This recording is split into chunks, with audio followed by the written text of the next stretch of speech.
নজর রাখবো পরবর্তী সংবাদে।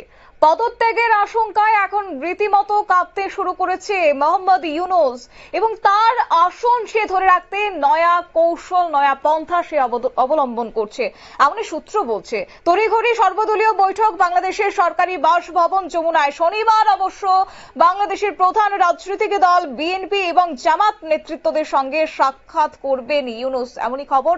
যাব বিস্তারিত, আমাদের সঙ্গে যুক্ত হয়ে গেছে বার্তা সম্পাদক দেবব্রত চক্রবর্তী। দেবব্রত দা, কি জানতে পারছো?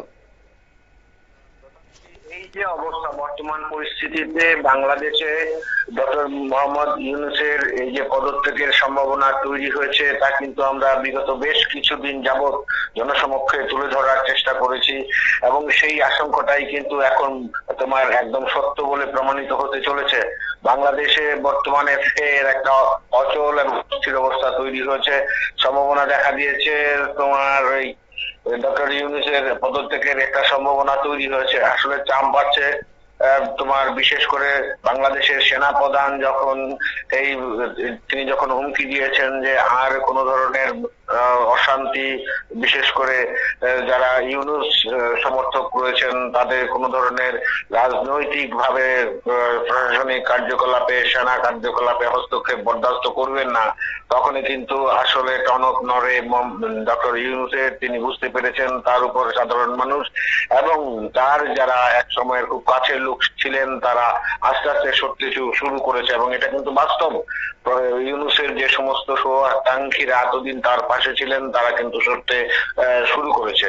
এর মধ্যে তোমার বিএনপি বর্তমানে যারা ক্ষমতায় আসার অপেক্ষায় প্রহর গুনছে, তারা কিন্তু একটু একটু করে ভোট অতি সত্বর যেন বাংলাদেশের জাতীয় নির্বাচন করতে হয়, এর জন্য কিন্তু তারা চাপ বাড়াচ্ছে।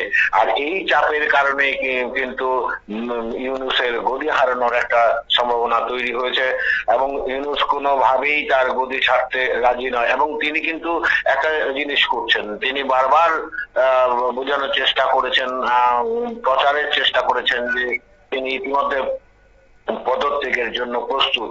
তার এই যে প্রচেষ্টা, এটা কিন্তু অনেকটাই আরেকবার সাজিয়ে খাইব এই ধরনের একটা মনোভাব।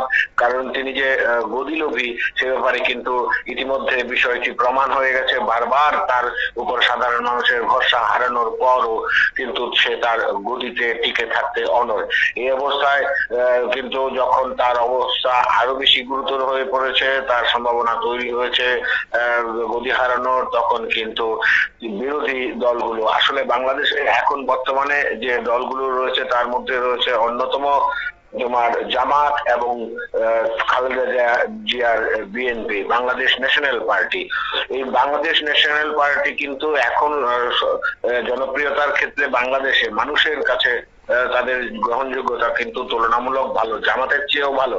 সে কারণে মোহাম্মদ ইউনূস কিন্তু বুঝে গেছেন যে জামাত ব্যতীত যদি তোমার বিএনপি যদি ক্ষমতায় আসে তবে কিন্তু তার যে ছড়ি ঘোরানো, সেই ছড়ি ঘোরানো কিন্তু চলবে না।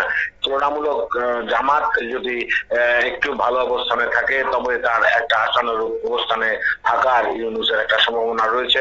এই পরিস্থিতিতে কিন্তু ইউনূস বুঝে গেছেন তার অপসারণ অবশ্যম্ভাবী এবং এমন একটা আশঙ্কা তৈরি হয়েছে বাংলাদেশে যে হয়তো তোমার সেনা অভ্যুত্থানের হওয়ার কিন্তু একটা সম্ভাবনা রয়েছে।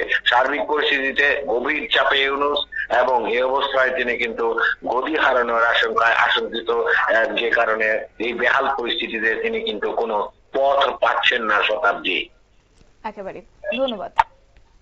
আপনারা শুনলেন, অর্থাৎ মহা ফেসাদে এবার পড়েছে বাংলাদেশের অন্তর্বর্তী সরকারের প্রধান উপদেষ্টা মোহাম্মদ ইউনূস। এবার সরাসরি ইউনূসের অন্তর্বর্তী সরকারের দিকে তীব্র আক্রমণ শানিয়েছে বর্তমান বাংলাদেশের প্রধান রাজনৈতিক দল বিএনপি এবং তারই মধ্যে এবার তার পদত্যাগের আশঙ্কা কিন্তু রীতিমতো জোরালো হচ্ছে। এবার সেই ভয়ে এবার জামাত পাশাপাশি বিএনপির সঙ্গে বৈঠক ডেকেছেন ইউনূস।